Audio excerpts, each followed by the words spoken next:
Hi, it's me again, that one guy. Yeah, I know, it is the first video on Victoria 2 on this channel. I just want to actually have my time spent in this game not be wasted. Point being, I make more than just Big 2 content. Alright, now that I've got that out of the way, I'm gonna get to the point. We're gonna explain Infamy. I want to give a disclaimer and say that I'm not some expert at Vic 2. I'm probably gonna get something wrong in this somewhere. Understood?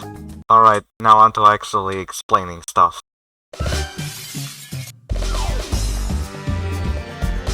Okay, I know that if you've played Vic 2, you probably already have an idea on how Infamy works, but I still kinda need to address it. So Infamy is basically a punishment which can be acquired through a couple ways. First being, of course, war goals, in which each gives a different amount. For example, Conquest gives 22 Infamy, Acquire State gives 11 Infamy, Humiliate gives 3, etc. Second being from decisions and events. This one is more relevant if you're playing certain mods, as they'll usually use this as a punishment for taking decisions that make you claim stuff. Keep in mind that decisions and events can also retract Infamy, such as the vanilla Byzantium decisions. Infamy also decays over time, and this can be affected by some modifier.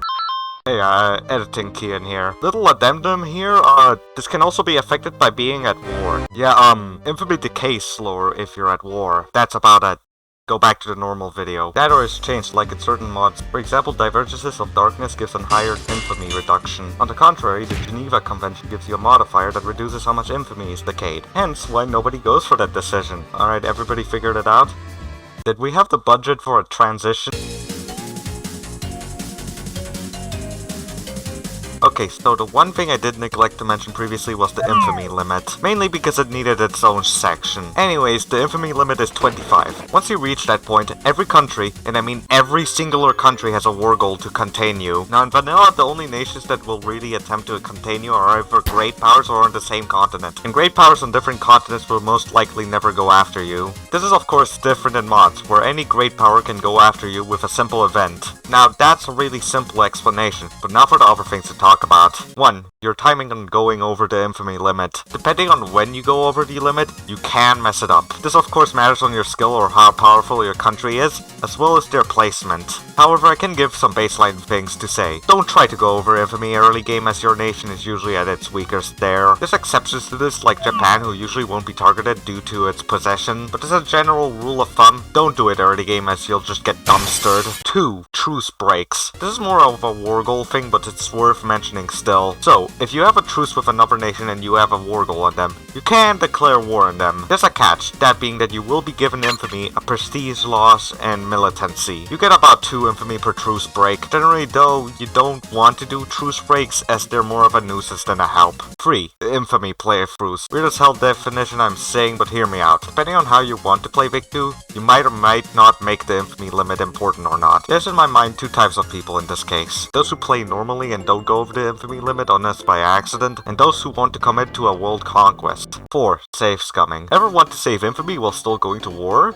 Well, save scumming is your best friend! If you don't know, save scumming is the tactic of saving while justifying a war goal, usually on the first of every month. The goal is usually to get less than a certain amount of infamy, or just no infamy at all. Depending on how you want to play the game, you either ban save scumming or you don't. And that's most of the stuff about infamy. Now, we can't really talk about infamy without talking about the one thing it's associated with.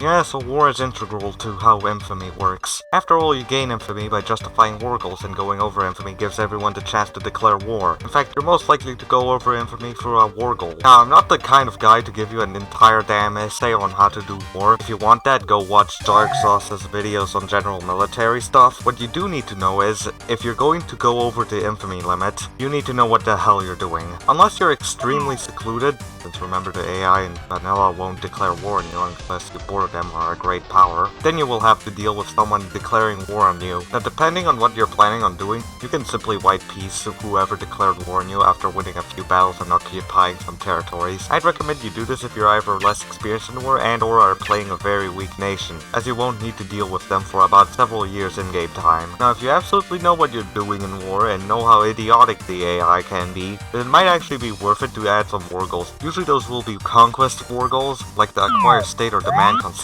war goals. Really though, what war goal you take is more of a depends on the situation kind of thing. Anyways, basically, if you're over the limit, you should probably know what you're doing. And there's your guide! As I said, there's probably something I got wrong here.